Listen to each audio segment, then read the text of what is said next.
Hi, I'm State Representative Bruce Ayers, and I want to thank you for tuning into my legislative update. As a state representative, I realize how important it is to be accessible and to keep residents informed on issues we're working on at the State House. In an effort to do this, I want to thank QATV for allowing me the opportunity to produce this show. My guest on today's show was recently appointed by Governor Maura Healey as Undersecretary of Labor and Workforce Development. He's my friend and a former colleague, Undersecretary Josh Cutler. Welcome to the show. Thanks, Bruce. Appreciate it. Glad to be here. It's nice to have you here. Yeah, it's great to be back and to see a good friend and to be back in Quincy here. So thanks for having me on the show. So what do I call you now? Josh, Representatives, Mr. Josh is good. Lots of titles. Josh is good. Well, it's nice to have you come in. I appreciate your time. And maybe before we begin, can you talk a little bit about your background and some of your experience? I'd be glad to. Again, it's great to be here in Quincy. I remember coming next door when I was researching one of my books at the library, and it's great to be here in the City of Presidents. My background, just briefly, is I was actually in the newspaper business. Had a small family-run newspaper, kind of like similar to what we have here in Quincy, which is fantastic. And did that for 10 years, and then made the transition to public service, and was really pleased to be able to serve for a number of terms with you and your colleagues and the Quincy delegation, and made some great friendships, and I feel like we did some really important work, and really look back with a lot of fond memories on that service, but glad to be in the role I'm in today. Yeah, and given some of your past experience too, on the planning board, being a selectman, being a state rep, just brings a lot, I think, to what you're doing today. Yeah, I think it's important. I know yourself and many of our colleagues, having that experience at the municipal level. I started off, I was on the Board of Selectmen, served for several years, and then later on the planning board. And I think that kind of experience, whether you're choosing to go into higher office or not, is really, it's serving your community, but it also gives you a lot of, I think, good skills and experience that can serve you well in whatever, career path may be in front of you. But I enjoyed my time. I did also a number of years on the Alternative Energy Committee, and really got involved in local government, and it's kind of been a great way to help me lead me on my career today. Yeah. So it's been great. Nice. Well, when you served in the House, maybe you could talk a little bit about, as former chairman of the Joint Committee on Labor and Workforce, what were some of your policy initiatives and some of your accomplishments that you're proud of? Well, I think, Bruce, Rep Ayers, Bruce, whatever you prefer, I think number one, any accomplishment that we have as legislators is always a team accomplishment. I was really pleased and honored when Speaker Mariano, our colleague here in Quincy, appointed me to be chair of the Labor and Workforce Development Committee. I got to serve 2 terms in that role and work with, great team, staff, and also great colleagues in the House, in Senate. And it came at a time right before, right during COVID, and there was a lot of workforce issues. So it certainly, we had a lot to work on, which was great.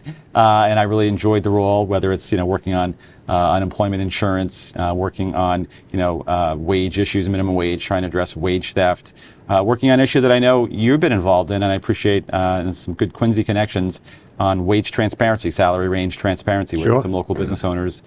We've been able to make some real good strides and drafted some really strong legislation to increase salary transparency, and that bill actually, as you know, passed the House earlier this fall. We were able to get that done, and it's currently in sort of its final stages, but so I'm really proud of that work, and grateful for your own role in that, and also some of the local business owners here in Quincy and elsewhere that have been a part of that process. So got to work on a lot of different kinds of things, and I think that's the fun part of the job, as you know, is you wake up one day and you might be working on something totally different than the day before, and that's what makes it a great experience. One of the things that you did that I thought was really great is taking the initiative to do more outreach, going out to a lot of the different centers. I know in the past you were here in your old position when we went up to Mass Hire on Hancock Street and met with Executive Director Ron Yakabuchi to kind of do a site visit,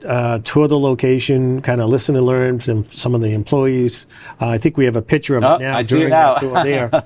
But it was just hands-on, I think, which makes it a lot better for committee members to learn, gives us a better or a closer look to see how these programs are all run. So when we go back to the State House, we can advocate for the necessary funding or any legislation that needs to be maybe adjusted. Yeah, no, I couldn't agree more. I always say, whether it's, a committee hearing or whatever, your forum you're talking about, numbers are important, but it's the stories that have an impact and that you remember, and you take with you. And those stories, come from visiting folks, doing tours like we did, the great tour that we had here in Quincy, the Mass Hire Center, and getting around to, different, building trades and different sites to see and to talk to people, to talk to apprentices, to talk to people who are, in the trenches doing the work, and hearing from small business owners, what their needs are and what their concerns are. And so that was great. I really enjoyed that, getting out of the office, getting into the out, around Boston and in greater Boston, and obviously, out west as well, to other parts of the state. And we had a great group of committee members, and I have fond memories of our visit at the Mass Hire Center and to many of the other ones. They play a key role. I'm glad you mentioned Mass Hire. They play a key role in helping employers and job seekers to make connections. And in this economy, we have a tight labor market. I think there's a lot of good resources there that some people are aware of, but maybe not everybody is aware of. And so what we can do to draw attention to that and make sure people are aware of things and the resources that are there. Like we were just chatting offline about the commuter boat that you have here in Quincy and at Marina Bay, and what a great resource that is. And, making sure people are aware of these great resources that we have. It sure is, because even post-COVID now, where you have people that may not have their pre-existing career available, and they might want to find a career choice, and these opportunities, these programs are out there. If people are interested, they can find out more about it. Yeah, no, well, listen, I think I was 39 years old when I decided to change from being a newspaper editor to a state representative. So, and now I've changed careers again, just recently. So, people can make career pivots at any age, and the Commonwealth has a lot of resources and tools to help, people along that career pipeline. Let's talk a little bit about your new role. I think, Governor Healey certainly sent a strong signal that she is wants to work with labor to create these apprenticeship programs. Hiring you. What led to the creation of the role? Yeah, so Governor Healey and Secretary Jones, who's Labor and Workforce Development Secretary, have really leaned into this idea of apprenticeship. It's not a new thing. Apprenticeships have been around since the Middle Ages. Think of blacksmith. It comes to mind. I think of that. But apprenticeship as a career pipeline, as a career development pipeline, a career development tool, is really a great model, and we know it's successful, and it's been super successful in the building trades. And but we're also trying to expand that model and grow it in other fields, in expansion sectors. If you kind of step back and think about our workforce agenda here in the Commonwealth, Governor Healey and Lieutenant Governor Driscoll have really laid out a strong, roadmap for us, focusing on sort of 4 key areas that I would highlight. One is talent development. One is talent attraction and recruitment. One is leading by example.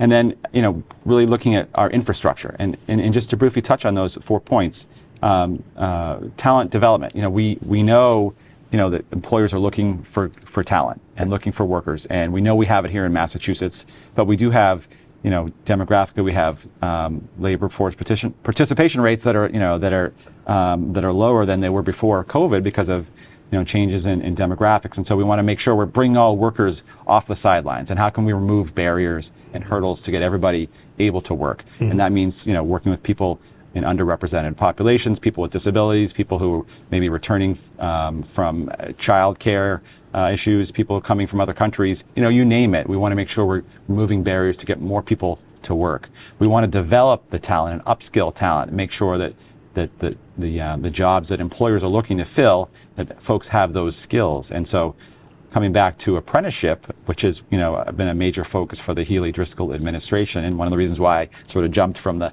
legislature over to the executive branch to be able to play a role in this, is it's such a great model, and we know it's worked, and it's worked for so long, but there's a lot of room for growth. And how can we work to find expansion avenues in all kinds of sectors, you name it: cybersecurity, early education, healthcare, life sciences, tech, finance. We have apprenticeship programs in all of those fields now And it's, many thanks to the legislature and to our friends, Speaker Mariano, yourself, and our friends in the Senate for supporting Governor Healy and Lieutenant Governor Driscoll's, budget request last year to, see a major increase in apprenticeship funding. And we've then taken those funds and really been able to do some good work expanding apprenticeship into a lot of different sectors, while also obviously supporting our friends in the building trades that are, doing so much already in that space. That's great. It's a great point. And, I think one of the advantages you have is being a former legislator now, all the relationships over the years you've developed and crafting these new policies, once they come to the floor, we already have a pretty good understanding. It's been obviously thoroughly vetted and it's going in the right direction. Yeah, no, for sure. I feel like it's been really helpful having friends in the legislature and kind of knowing that, folks in that space. It's helped me to to ease the transition to this new role, and I really enjoying the job, and it's great to be able to still have a role in workforce development policy in my new role from a different vantage point, obviously, and not having to run for re-election like you do all the time. But it's something that I really enjoyed, and I think we have a great team. I know Governor Healy talks about Team Massachusetts a lot, and I think that's a great way of thinking about it. We're all on the same team here, working to move the Commonwealth forward. She's talked about sort of the three major overarching themes of her administration. One, affordability, trying to make Massachusetts more affordable. We know that's something that's a concern. Making sure Massachusetts is more competitive in terms of competing for jobs, competing on every front, and making sure Massachusetts is equitable. That we have equity for everyone, and everyone's part of our success. And so those are the sort of three broad themes she's brought to her administration. I think those are spot on, and I think we're working really well towards those goals. Yeah. How do you assess it? I know you work directly with the governor and Secretary Lauren Jones, but in the first term with the governor, how do you prioritize and the goals and objectives that you're trying to complete?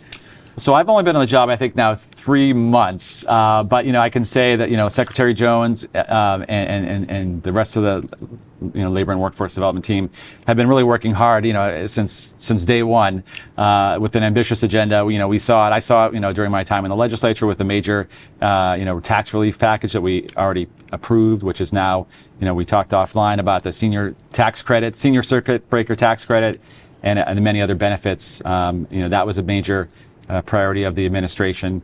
We've seen it to bring it back to the labor and workforce development space. I talked about the 4 different key themes, one of which being leading by example. And one way which we can do that is, the Commonwealth is not just, our seat of government, it's also a major employer. And so, looking at ways, our own policies in terms of work, and one of the things that Secretary Jones has really prioritized that we have implemented now is this skills-based hiring program. The governor signed an executive order to implement skills-based hiring. This idea that, not every job requires a college degree or an advanced degree. Those types of degrees are important for many types of roles, but there's also a lot of positions where, it's really your skills that get you in the door, then decide whether or not you're really can effectively fill that position. And so we want to move away from just this rote dependence on degrees and look at people's skills and look at skill development. And so we've implemented a skills-based hiring process in the executive branch to do that. And I think that's kind of a good example of leading by example, and hopefully other employers, and I know there already are many other employers that are sort of taking that same approach. So I think that's a good example. Do you see, and I know it's all relatively new, but in your experience, do you see a trend of people maybe when they're getting out of school entertaining going to a trade school rather than a 4-year college now? Yeah, so Bruce, it's funny. I was so number one, I literally just this week paid off my last law school loan. I'm 53, so I'm sure there's other folks who are and I've been fortunate. So it's a major cost for folks, and I have a son who's getting to be that college age, and so our family is certainly thinking about that, and many families are. So I was just at a local union hall talking to some of the training directors, and I was listening as one of them was talking to the young apprentices who were in their first year, talking about the benefits of the building trade and the pension, the annuity, the money that was put away for their health care. And I'm doing the math and thinking I made the wrong career decision. There's so many benefits there, and these apprentices, they're learning learning while they earn, earning while they learn. And, that's the benefit of apprenticeship, again, is it's it's an on-the-job training with combining with related, classroom instruction. And so, you're not racking up a lot of school loans, student loans. You're actually earning money while you're learning. And, I think that's a great model. And it's something it doesn't have to be a binary choice, one or the other. Both are good alternatives for folks. And it's something we need to make sure people and families are aware that there are other options out there. So that's why, to bring it back to apprenticeship again, I think it's just such a great, a tool in our broader workforce development strategy. And so I think it's something we all want to be more mindful of. And certainly to your question, I would definitely agree. I think more people are kind of recognizing it, and that's why we're seeing our numbers that are growing every year. How will the work-based programs and opportunity help attract and retain a more robust workforce in your travels? What are you hearing? Yeah, well, I think, a lot of things. I think, number one, as I was talking about before, when we have, workforce challenges, I would say, many employers, I talk to a lot of employers, big and small. I come from the small business background, but I talk to large employers too, as I'm sure you do in your travels. And attracting talent, attracting workers is usually the number one question that I get. I can't find enough good people, or I need people who need this skill. And so our challenge as a Commonwealth is to offer these resources and tools for people to help them upskill and reskill and make sure that they have the skills that employers are looking for. And as I mentioned before, I think a big part of that strategy is making sure we're tapping into pools of workers that maybe were underrepresented in the workforce before. Mm-hmm. And I did a lot of work with people with disabilities during my time in the legislature. We did a big push for trying to find ways to remove hurdles, and with the support of Speaker Mariano and yourself and our colleagues, we passed a big tax credit for employers to help hire people with disabilities. So that's another example of a tool to help bring people off the sidelines and into the workforce. People who are, moms and dads who are, trying to find childcare. Yeah. That's another area. One thing we've learned is that childcare is also a workforce issue, because if you can't get affordable quality childcare, you can't, get to work.